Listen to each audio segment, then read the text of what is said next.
Apreciados hermanos, al terminar la lectura del libro Ser libre en el territorio de la emoción, del científico y escritor brasileño Augusto Cury, no dudé ni un instante en darles a conocer el final. Escuchen con atención. Como investigador de psicología he investigado exhaustivamente la humanidad de Cristo. En un pasado pensaba que era fruto de la imaginación y de la cultura humana, pero analizando detalladamente los comportamientos, reacciones y actitudes del Maestro de Nazaret contenidos en los Evangelios, percibí que ningún escritor podía idealizar un personaje como él. El resultado de ese estudio psicológico y no teológico está siendo publicado con el título Análisis de la inteligencia de Cristo. Estudiar los meandros de su inteligencia, sus focos de tensión y sus mecanismos de superación puede ayudarnos mucho a superar nuestras propias intemperies y dar un nuevo sentido a la vida. Por eso, para finalizar este libro me gustaría hacer un breve comentario sobre algunos aspectos de su personalidad. Cristo tuvo un nacimiento indigno y una historia de turbulencias y aflicciones. Nació entre los animales, derramó sus primeras lágrimas en un pesebre. Sus pequeños pulmones se expandieron en medio de los olores del corral. Es posible que hasta las criaturas más pobres tengan un nacimiento más digno que el suyo. Cuando tenía 2 años y debía de estar jugando, él comenzó a atravesar por grandes sufrimientos. Era perseguido por el rey Herodes.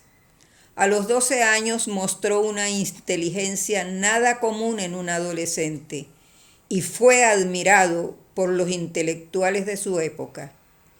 Se hizo carpintero y sus manos gruesas y el rostro castigado por el sol escondían la más elevada sabiduría que alguien haya tenido jamás. Discurrió sobre el amor, la tolerancia y el respeto humano como ningún pensador.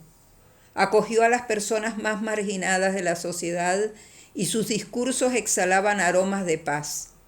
Él fue el más discriminado e incomprendido de los hombres. Tenía, por lo tanto, todos los motivos para ser una persona tensa, ansiosa, irritada e infeliz, pero para nuestro asombro era una persona alegre y tranquila. Se ofreció como una fuente de placer, como una fuente de agua viva que mataba la sed del alma humana. ¿Quién en el desierto más recalcitrante consiguió como él hacer de su vida un oasis que saciaba la sed de los sedientos?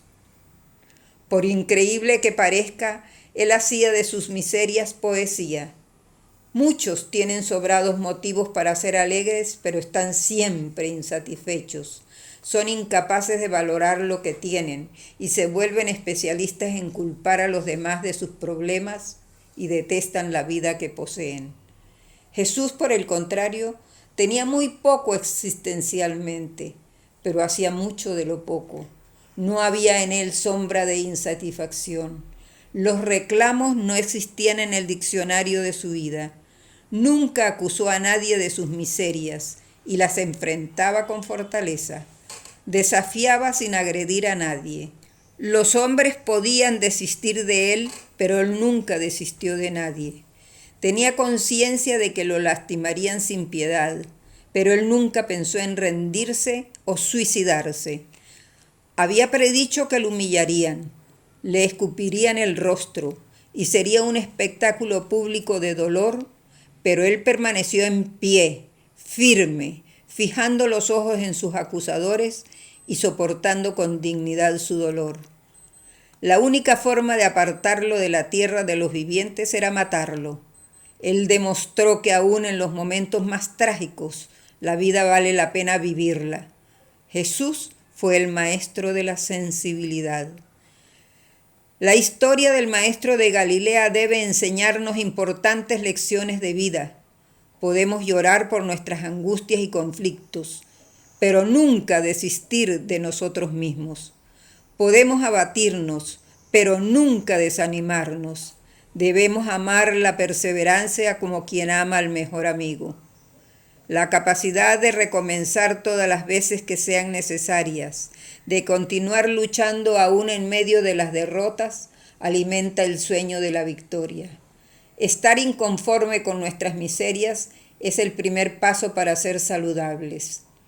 Enfrentar nuestra pasividad nos coloca en las puertas de la libertad. El maestro conseguía ver las cosas que nadie veía. Él produjo la mayor revolución de la historia, sin necesidad de ninguna espada. No es necesario revolucionar el mundo, pero sí es indispensable revolucionar nuestras vidas, nuestro espíritu y nuestra capacidad de pensar y de ver la vida. Si así lo hiciéramos, con certeza estaríamos plantando un jardín donde antes había piedras y arenas.